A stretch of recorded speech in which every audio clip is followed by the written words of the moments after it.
What words could define a Satyajit Ray's cinema? Realism, as he depicts the harsh realities of life. The way his storytelling is deeply rooted in human experience, focusing on the struggles and emotions of ordinary people. The richness of visual and thematic symbolism. Whenever we talk about Satyajit Ray's cinema, we talk about all this, especially his uniquely crafted women. Ray's women are fascinating. In the sense, they aren't conventional. They don't fit into one box of characterization. His cinematic beauty is frequently discussed. The way he films, the symbols he employs, the narrative styles, and his portrayal of women. But what makes his films really, strangely unique is his men. His women often catch attention, but his men remain in the undertones. There is something unique in Ray's depiction of men. Ray's male characters have a strong sense of who they are, what their role is in the society, and their relationship with the women around them. His films beautifully depict parity between men and women, without even focusing on it directly. Apu waving fan for Aparna in Apur Sansar may look normal, playful, and innocent on the surface, but the emotional intensity it brings is far greater. Some scenes speaks for themselves. They don't have to have verbal language to depict this equality between them. And that is what art is meant to be. It is meant to be left to interpretation. There is collection of significant moments that were vital in shaping our characters.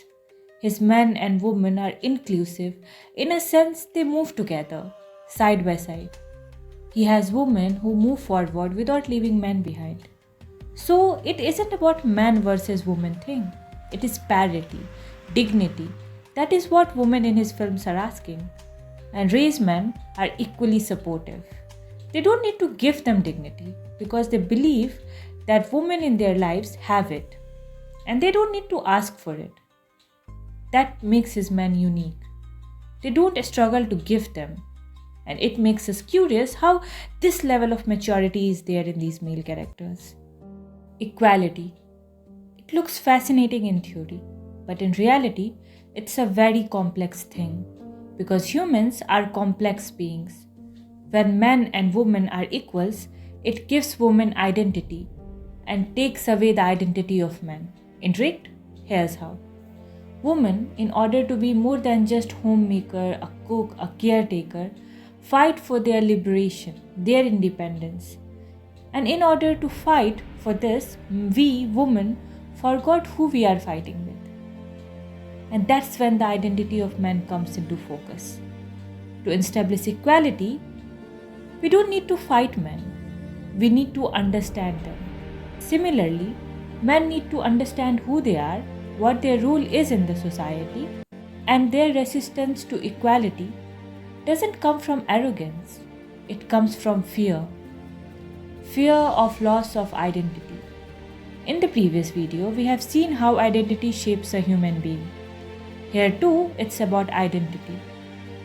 To attain equality, we focused solely on the women, their development, their liberation. We didn't see men. What they felt when women started doing the same thing with which they associated themselves. To focus on one sector of society, we forgot the other, men, who dominated this arena for a long time. When power is divided, when old perceptions are broken and new ones comes into view, the old dominator feels this loss of self-worth. It's a universal human problem. The sense of who we are is necessary, not for only women, but also for men. And Satyajit Ray does it beautifully. In the fast-changing world and constant change of gender dynamics, men find themselves confused about their identity, which was once associated with the work they did. For example, men being the bread earner for the family, protector of the house, all that is taken by women makes them question where they stand in the society. Their lack of knowledge about themselves makes them resistant to accepting the equality where men and women are equal. They closely associate themselves with the roles played by them. So when it is taken by the woman, they feel their identity is in threat.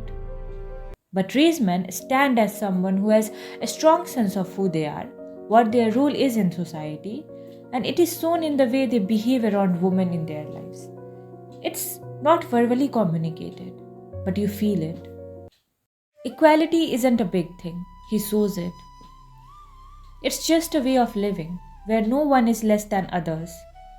When Aparna waves a fan for Apu as he eats, Apu in return waves a fan for Aparna too when she eats. It's a simple act. It is naturally shown because for Apu, Aparna is just another human being, a wife and a friend. Aparna is younger than Apu, illiterate, not equal in the sense of society. But still, he sees her as herself, removing all the labels. Apu Aparna, Charu Amol, Uma Dayamoi doesn't preach the idea of equality. It shows through simple act of just living together, just coexisting together, in a sense that neither needs to see the other through the labels of man and woman. They just need to see each other as human beings, flawed, interesting, beautiful, broken, whole. They don't need to force equality in their relationship. They just are. That's what equality is. That's what equality should be. Sometimes we just overcomplicate things, and just then we need to see through a fresh perspective. And that's what literature and films do to you. It gives you a fresh perspective. Roles don't define us. Our action does, our thoughts do. New roles can be created. Find one if the old is reconstructed. Find the one that is completely yours. Don't cling to old narratives, but make one.